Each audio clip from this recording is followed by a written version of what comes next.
Առավոտյան արջնանում ես, ողջ մարմինը ցավում է, ու քո միակ միտքն այդ ցավից ազատվելն է։ Պետք է գումար գտնես, թմրավաճառ գտնես, սրսկվես ու մինչև այդ ամենն անում ես, օրն ավարտվում է։ Քնում ես առավոտյան կրկին նույն բանը։ Թմրամիջոցները գրպանդ քամում են, բայց արդեն հաճույք էլ չեն պատճառում։ Միայն ցավն է ժամանակավորապես մեղմանում։ Ասում է տղամարդը, որն արդեն 20 տարի այդ շրջապտույտի մեջ է։ Սկսել է չեռնիաշկայից, որը պատրաստվում է ափիոնային կակաչից, հետո անցել կոկաինի։ Մի տեղը չի ցավում, որ ասես ես ինչ տեղը սա ցավում։ Ասի ցավը սա ջանիդ մեջ ֆորմա դու գնում ես այդ ցավի հետևից, դենաս որդ է դա ցավում, ոտը դա ցավում, թե ջանը դա ցավում, թե ինչ դա ցավում, չես հասկանում։ Սրսկում ես, ցավը զարկվում ես, ժարտեն։ Ինքը կայֆը չի տալի կոպիտ ասած։ Ժարտեն, ոնց ասած հիվանդես բուժվում ես, բուժվար այդ բանը։ Всё, առավոտները եղել ես էլի նույն բանը։ Հետարքություն չկա, նարկոտիկը վերացնում է մարդու հետարքի կյանքը։ Всё, լույսը բացվավ, գնում ես այդ բանով, այդ գործով։ Փող ճարի, բարիկ ճարի, ու միջև եթում ես, փողը ճարում ես, բարիկին ճարում ես, տալիս ես, առնում ես, սրսկում ես, ժամը գալիս է ու արդեն ժամը 6-7-8 գունը։ Всё, սրսկվար, պարկար քնալ, լույսը բացվավ էլի նույն, դենց ամեն օր։ Մեր մյուս զրուցակիցը 22 տարեկանից սկսել է օգտագործել չեռնիաշկա, հետո հերոին, փորձել է նաև կրիստալը, որի ազդեցությամբ 21 օր չի քնել, ու ասում է, դա ամենավատ բանն է եղել իր կյանքում։ Աշխուժանում ես, տենց, բայց ոբշի տենց կոմոդ դեպի պրոցես, տենց դու գիտես բեսամպը տենց դու շուշցի ես, ճարպիկ ես դարում բանման, բայց կողից նայողին մարել, ապշի ուրիշ պրոցես է։ Մի բան գավա ավես չունենաս անես, բայց դրա տակ անես էնի, օրինակ 10 անգամ անես, որ մի բան ավես չունեիր անելու, դրա տակ աշխուժեն եկել է, արին է։ Դեղերի մեջ այդքան էմա տեղեր կա, չեմ կասում դա բանա, ոչ մեկն է լավ բան չի, բայց դենի մարդուն ավելի շուտ է քայքայում ունից անեմ, կանց թե մնացած օրինակ։ Այն ինչ մեկը ծաղիկից է հելնեմ, իսկ են մեկը քիմիական բաներից, սրտուզիբիլներից սարքում են։ Դրանից ավելի շուտ են մարդի կախվածություն առաջանում մեջ է։ Ոչ թողում է քնեն, ոչ քնում են 4-5 սուպոր չեն քնում, անկող դրանց էլ էտա չեն քնում, անընդհատ էտ էլ ուզում ես օգտագործես դրանից։ Ու տենց սկսում են հագնել, մի հատ ծխում են, մի հատ էլ են անում, մի հատ էլ ուսում։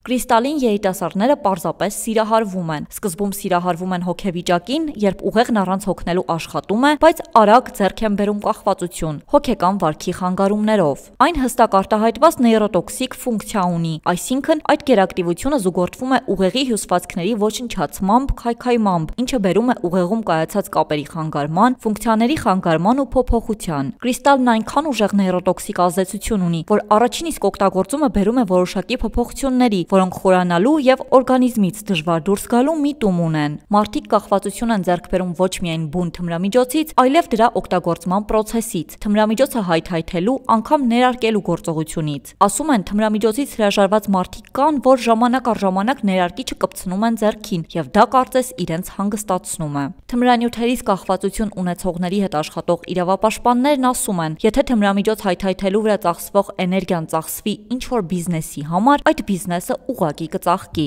Ասում են նաև, որ եթե առաջ թմրամիջոցներով տարվում էին ավելի շատ քրեական ենթամշակույթին պատկանող մարդիկ, ապա այսօր այդ շրջանակը փոխվել է։ Ինտերնետի միջոցով թմրամիջոցների պահանջարկը մեծացել է մտավոր աշխատանքով զբաղվող երիտասարդների մոտ, ու սա լուրջ խնդիր է։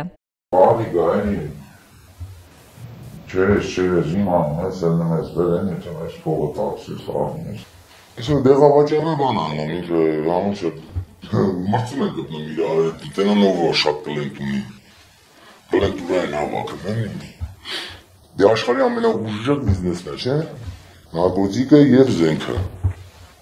Բոլոր տեսակի հոգեակտիվ նյութերից կախվածությունների ժամանակ չկա այդպիսի մի օրգան համակարգ, որը չի տուժում, սկսած ոտքի մատներից մինչև մազերի ծայրը։ Ամենածանր հարվածը ստանում է կենտրոնական նյարդային համակարգը, այսինքն ուղեղը, բնավորությունը, մտածելակերպը, կամային ոլորտը, հուզական ոլորտը։ Գրեթե բոլոր թմրամիջոցների օգտագործման դեպքում նաև հոգեկան խնդիրներ են առաջանում։ Լինում են ընկալման խանգարումներ, ցնորքներ, զառանցական մտքեր, պարանոյալ մտքեր, ինքնասպանության մտքեր եւ ցավոք սրտի ավարտին հասցված դեպքեր։ Հիվանդը դառնում է սոցիալապես վտանգավոր շրջապատի համար։ Կախվածությունների մասնագետ Սուրեն Նազինյանի խոսքով թուլանում է մարդու ինքնաքննադատությունը, ինչի հետևանքով կարող է գնալ ծայրահեղ քայլերի։ Իրավիճակա չէ, երբ որ մարդը կախվածության համախտանիշ ունի,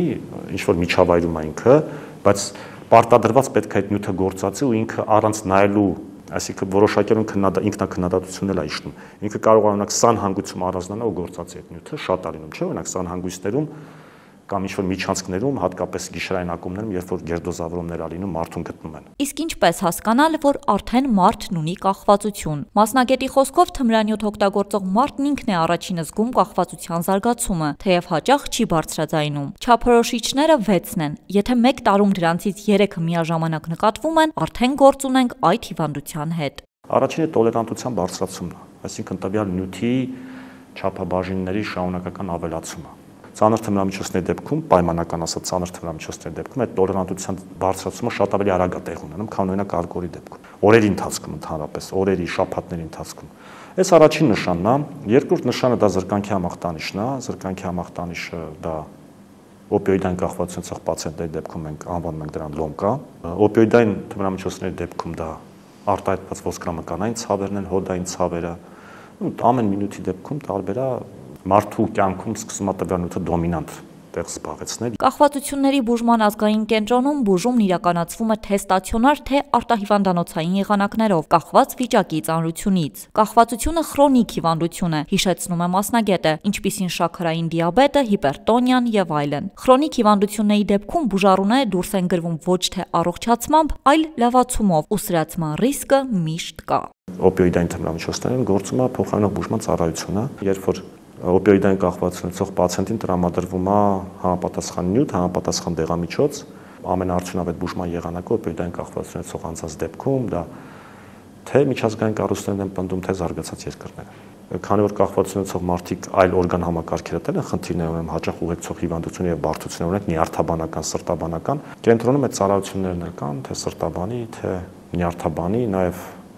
գործիքային հետազոտություններ, լաբորատորիա, ամեն ինչ իրականացվում է։ Լավացումից հետո ախտադադարը ինչքան երկար տևի, այդքան լավ, բայց ի տարբերություն մյուս խրոնիկ հիվանդությունների, այս դեպքում սրացման ռիսկը կախված է մարդու վարքից։ Նույնիսկ թմրանյութ օգտագործողների շրջապատում հայտնվելը կարող է մարդու մոտ հիվանդագին անզուսպ ցանկություն առաջացնել այն կրկին գործածելու։ Կարա 3 տարի, 4 տարի չգործածի։ Մի անգամ գործածեց, իր մոտ նորից այդ շղթան նորից կրկնվելու է, այդ process-ը նորից սկսվելու է, ինքը հաջորդ օրներ է ներարկվելու, արդեն զրկանք առաջանալու իր մոտ եւ այլն։ Իսկ ինչ անել, եթե անձը չի գիտակցում իր վիճակի լրջությունն ու հրաժարվում է դիմել մասնագետի։ Նազինյանը հարազատներին ու մտերիմներին հորդորում է չգնալ կոնֆլիկտների, ագրեսիայի միջոցով չփորձել հարցեր լուծել։ Համոզել, որ տվյալ մարդը դիմի բուժման։ Այս դեպքում իհարկե ճիշտ է հավասարի հետ ընկերական շատ հանգիստ, շատ նորմալ խոսելն է, եթե մի անգամ չի ստացվում, պետք չի հանձնվել։ Թմրանյութերից կախվածության դեմ պայքարող մեր զրուցակիցները նշում են դժոխքը, որի միջով անցել են, որևէ մեկին չէին ցանկանա։ Ոչ մեկին չեմ ցանկանա։ Ոչ մեկին։ Перестал հասկացողությունից вообще համանա ընդհանրապես այդ չարիք